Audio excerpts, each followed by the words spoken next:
Today we're tackling a common question that every smart TV owner has at some point. How do you switch HDMI inputs on your smart TV? Whether you're switching between your gaming console, streaming device, or Blu-ray player, we'll walk you through the simple steps to change HDMI inputs on your Fire TV.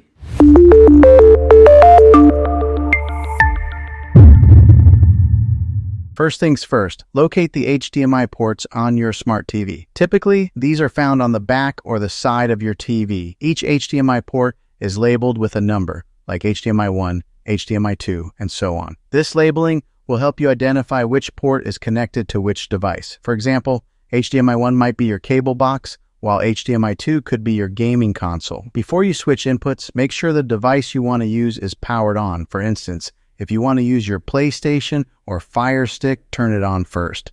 This ensures your TV can detect the active device when you switch inputs.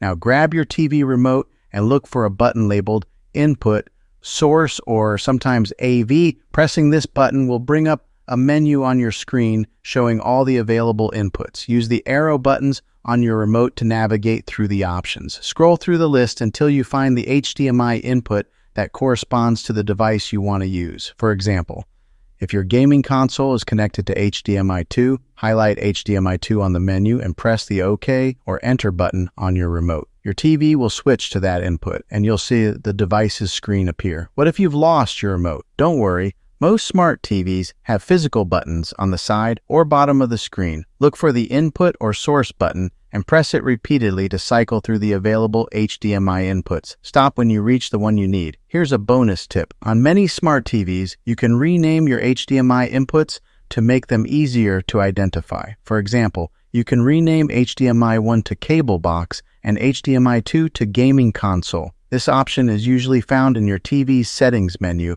under input labels or source names. And that's it. Switching HDMI inputs on your smart TV is quick and easy, whether you're using a remote or not. Now you can seamlessly jump between all your devices and enjoy your favorite shows, games, and more. If you found this guide helpful, make sure to give this video a thumbs up and subscribe to the channel for more smart TV tips and tricks. Have any other questions about your smart TV? Drop them in the comments below and we'll cover them in a future video. Thanks for watching, and we'll see you next time.